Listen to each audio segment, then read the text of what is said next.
Hi friends, എല്ലാവർക്കും പുതിയൊരു വീഡിയോയിലേക്ക് സ്വാഗതം. 1,50,000 ശമ്പളം വിവിധ തസ്തികകളിലേക്ക് അപേക്ഷ ക്ഷണിച്ച് UPSC. ഓക്കെ, സെൻട്രൽ ഗവൺമെൻറ്റിലേക്ക് അപേക്ഷ ക്ഷണിച്ചുകൊണ്ടാണ് ഇപ്പോൾ വിവിധ തസ്തികകളിലേക്ക് വന്നിട്ടുള്ളത്. 1,50,000 ശമ്പളം നേടാവുന്ന ഒരു ജോലിയാണ് നിങ്ങളിലേക്ക് എത്തിക്കുന്നത്. തീർച്ചയായിട്ടും അവസാനം വരെ കാണുവാൻ ശ്രമിക്കുക. നിങ്ങൾക്ക് വീഡിയോ ഇഷ്ടപ്പെട്ടാൽ ചാനൽ സബ്സ്ക്രൈബ് ചെയ്യുക, നിങ്ങളുടെ കൂട്ടുകാർക്ക് ഷെയർ ചെയ്യുക. Let start the video. അപ്പോൾ ഫ്രണ്ട്സ്, ലെക്ചറർ അതേപോലെ പബ്ലിക് പ്രോസിക്യൂട്ടർ തസ്തികകളിലേക്ക് 84 ഒഴിവുകളിലേക്കാണ് ഇപ്പോൾ UPSC അപേക്ഷ ക്ഷണിച്ചിട്ടുള്ളത്. താല്പര്യമുള്ള ഉദ്യോഗാർത്ഥികൾക്ക് കമ്മീഷൻ്റെ ഔദ്യോഗിക വെബ്സൈറ്റായ upsconline.gov.in വഴി അപേക്ഷിക്കാവുന്നതാണ്. സെപ്റ്റംബർ 11 വരെയാണ് ഇതിലേക്ക് അപേക്ഷിക്കാനുള്ള അവസരം ഉണ്ടായിരിക്കുക. തീർച്ചയായിട്ടും നിങ്ങൾ ഡേറ്റ് മറന്നു പോകരുത്. ആ ഒരു വെബ്സൈറ്റ് വഴിയാണ് നിങ്ങൾക്ക് അപേക്ഷകൾ സമർപ്പിക്കേണ്ടത്.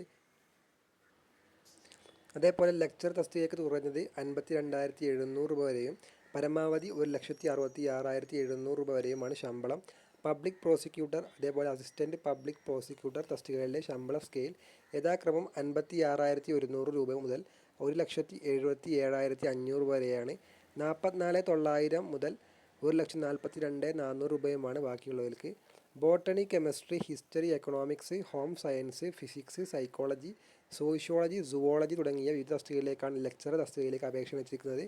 CBI സെൻട്രൽ ബ്യൂറോ ഓഫ് ഇൻവെസ്റ്റിഗേഷനിലാണ് പബ്ലിക് പ്രോസിക്യൂട്ടർമാരുടെ നിയമനം നടക്കുന്നത്. ഓക്കെ, CBIയിലാണ് നിങ്ങൾക്ക് പബ്ലിക് പ്രോസിക്യൂട്ടർമാരുടെ നിയമനം നടക്കുന്നത്. തീർച്ചയായിട്ടും നോട്ട് ചെയ്യുക. ഇനി അടുത്തത് എങ്ങനെ ഇതിലേക്ക് അപേക്ഷിക്കാം എന്നതാണ്. ഓൺലൈൻ റിക്രൂട്ട്മെൻറ്റ് ആപ്ലിക്കേഷൻ എന്ന ലിങ്കിൽ ക്ലിക്ക് ചെയ്യുക. തുടർന്ന് നിങ്ങൾ അപേക്ഷിക്കാൻ ആഗ്രഹിക്കുന്ന ലെക്ചറർ അല്ലെങ്കിൽ അസിസ്റ്റൻറ്റ് പ്രോസിക്യൂട്ടർ ഒഴിവിലേക്ക് നേരെയുള്ള അപ്ലൈ നൗ ബട്ടണിൽ ക്ലിക്ക് ചെയ്യുക. നെക്സ്റ്റ് എന്നതിൽ തുടർന്ന് പ്രൊസീഡ് എന്നതിൽ ക്ലിക്ക് ചെയ്യുക. ആദ്യമായി രജിസ്റ്റർ ചെയ്യുകയാണെങ്കിൽ ന്യൂ രജിസ്ട്രേഷൻ എന്നതിൽ ക്ലിക്ക് ചെയ്യുക. നിങ്ങളുടെ പേര്, അച്ഛൻ്റെ പേര്, ഇമെയിൽ ID, ഫോൺ നമ്പർ തുടങ്ങിയ വ്യക്തിഗത വിവരങ്ങൾ നൽകുക. സേവ് ആൻഡ് കണ്ടിന്യൂ എന്നതിൽ ക്ലിക്ക് ചെയ്യുന്നതോടുകൂടി നിങ്ങളുടെ തസ്തികയിലേക്ക് വിജയകരമായി രജിസ്റ്റർ ചെയ്യപ്പെടും. ഓക്കെ, ഇങ്ങനെയാണ് ഇതിലേക്ക് അപ്ലൈ ചെയ്യേണ്ടത്. ഇനി വേക്കൻസികൾ നോക്കാം. ആകെ 84 തസ്തികകളിൽ നിന്നും 19 എണ്ണം അസിസ്റ്റൻറ്റ് പബ്ലിക് പ്രോസിക്യൂട്ടർക്കും അതേപോലെ 25 എണ്ണം പബ്ലിക് പ്രോസിക്യൂട്ടർക്കുമാണ്. ലെക്ചറർ തസ്തികയിലെ ഒഴിവുകൾ: lecturer botany 8, lecturer chemistry 8, lecturer economics 2, lecturer history 3, lecturer home science 1, lecturer physics 6, lecturer psychology 1, lecturer sociology 3, lecturer zoology 8.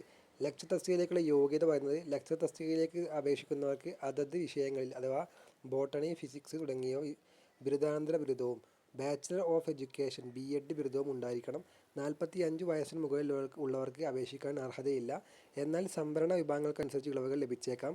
അതേപോലെ പബ്ലിക് പ്രോസിക്യൂട്ടർക്കുള്ള യോഗ്യതയായിട്ട് പറയുന്നത് ഈ തസ്തികയിലേക്ക് അപേക്ഷിക്കുന്നവർക്ക് അംഗീകൃത സർവകലാശാലയിൽ നിന്നും നിയമത്തിൽ ബിരുദവും ക്രിമിനൽ കേസുകൾ നടത്തി ബാറിൽ 7 വർഷത്തെ പ്രവൃത്തി പരിചയവും ഉണ്ടായിരിക്കണം. അസിസ്റ്റൻറ്റ് തസ്തികകൾക്ക് പ്രവൃത്തിപരിചയം ആവശ്യമില്ല. ഉദ്യോഗാർത്ഥികൾക്ക് 30 വയസ്സ് കവിയരുത്. പബ്ലിക് പ്രോസിക്യൂട്ടർ തസ്തികയിലേക്ക് തിരഞ്ഞെടുക്കപ്പെടുന്നവർ ഡൽഹിയിലെ CBI ആസ്ഥാനത്തായിരിക്കും ജോലി ചെയ്യേണ്ടത്. കൂടാതെ എവിടെയും സേവനമനുഷ്ഠിക്കാൻ ബാധ്യസ്ഥരുമാണ്. ലെക്ചറർ തസ്തികയിലേക്ക് ലഡാക്ക് മേഖലയ്ക്ക് മാത്രമുള്ളതാണ്. ഓക്കെ, അപ്പോൾ അത് തീർച്ചയായിട്ടും നോട്ട് ചെയ്യുക. അപ്പോൾ ഇത്രയാണ് പറയുന്നത്. നിങ്ങൾക്ക് വീഡിയോ ഉപകാരപ്പെട്ടെന്ന് കരുതുന്നു. നിങ്ങൾക്ക് ഉപകാരപ്പെട്ടാൽ ഇല്ലെങ്കിൽ നിങ്ങൾ കൂട്ടുകാരെ ഷെയർ ചെയ്യാൻ മറക്കരുത്. അപ്പോൾ നല്ലൊരു വീഡിയോ ആയിട്ട് അടുത്ത ദിവസം കാണാം. Good bye.